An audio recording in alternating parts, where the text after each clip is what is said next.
이 협착증은 증상이 없는 협착증이 초반에는 대부분입니다. 무조건 협착이 있다고 해서 아프진 않고요. 근데 임상 증상과 특히나 이 MR상 찍었을 때 신경이 막혀 있는 것은 상관관계가 없습니다. MRI가 아무리 심하더라도 나이가 젊거나 신경이 덜 눌렸다면 증상이 발현되지 않고요. 오랫동안 눌렸으면 신경관이 좀 조금만 눌려 있더라도 증상 자체가 양상이 많이 심하게 생기는 거죠. 그래서 비수술적 치료 받은 환자의 50% 정도는 허리 및 다리가 좋아지는데 여러 가지 페이퍼에 따르면 논문에 따르면은 수술적인 치료 비수를 비교했을 때는 당연히 수술 쪽에 우위를 두고 있습니다. 왜냐하면 이제 나이가 들수록 신경관이 계속 좁아지기 때문이죠. 그래서 비수술적 치료군 시간이 지날수록 증상이 악화되었으나 4년 지나면 절반 정도가 우수하다. 하지만 절반은 그대로 남아있다 이 말이죠.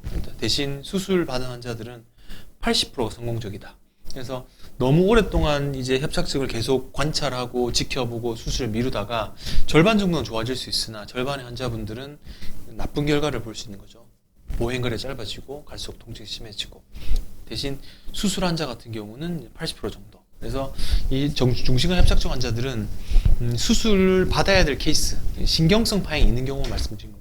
이런 경우는 한 절반 미만으로 성공 확률이 높고 대신 적절한 보존 치료 위에 증상이 악화되는 경우 수술하면은 80% 이상은 증상이 좋아진다. 보통 중심근 협착증은 수술하더라도 재발 가능성이 상당히 낮기 때문에 경과가 상당히 만족스러운 경우가 대부분입니다. 유병률 보시겠습니다. 어느 정도 있나? 그래서 보통 일반적인 그 인구와 무증상의 비율이 11에서 38%. 꽤 어느 정도 많이 있죠. 나이가 들면 이제 생기는 질환이고, 그 다음에 67세 평균 기준으로 하게 되면 78% 환자, 40세는 한 12% 정도. 남자보다는 여자애가 좀 많이 존재합니다. 그래서 나이가 들수록, 그래서 한 60대 이상부터는 절반 이상의 80%까지는 협착증이 좀 있다고 볼 수 있게 됩니다. 증상이 없는 환자분들도 많이 있으시겠죠.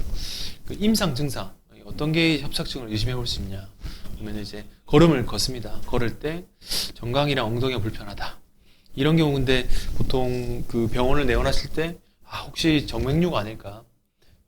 혹시 고관절의 문제가 아닐까?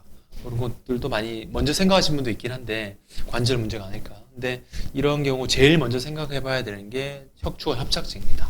협착증. 그리고 앞으로 기울일 때 몸을 숙이면 신경관이 넓어지거든요. 증상이 완화되고 허리를 사용할 때 요통이 생기고 걷는 동안 이제 운동 및 감각 문제가 생기고요. 동맥이 이제 대칭적입니다. 발등 동맥이라고 발목이 이렇게 있으면 요 위에 쫙 잡아보면 뛰는 동맥이 있거든요. 그 발등 동맥이 괜찮고 하지에 위압감 및 요통이 있는 경우 협착증으로 볼 수 있게 됩니다. 방사통이 제일 많이 흔하고요. 그 다음에 감각 이상 있는 경우는 협착증이 아닌 경우는 당뇨라든지 알코올 그리고 약물로 인한 말초신경병증도 생각해 볼 수 있어야 되고요. 혈류장애 같은 경우 아까 발등 동맥, 슬화동맥, 무릎 뒤쪽에 있는 동맥을 측정을 했을 때 혈류장애가 있으면은 하지부종과 정맥류를 또 체크해 봐야 됩니다. 아까 고관절 아플 수도 있죠. 골반 자체 병변은 엑스레이만 찍어봐도 알 수 있고요. 무릎 병변까지 내려온다, 연결된다. 무릎 자체에 문제 있는 경우도 간혹 있으니까 관절과 고관절과 무릎도 같이 체크해 보는 게 필요할 것 같습니다. 그래서 아까 말씀드렸듯이 제일 많은 거는 이제 허리고 80% 정도 볼 수 있습니다. 혈관과 말초신경, 관절 문제는 한 20% 안쪽으로 존재하는 것 같습니다. 말초신경병증 증상 보시면요. 온도 감각 이상, 타는 듯한 증상도 있고 통증 감각 이상, 계속 저리고 이런 거 장갑 덧대 자갈밭 바른 느낌, 협착증도 있지만 이 말초신경병증도 이런 증상을 볼 수 있습니다. 동맥과 하지정맥도 체크를 같이 해봐야 될 수도 있고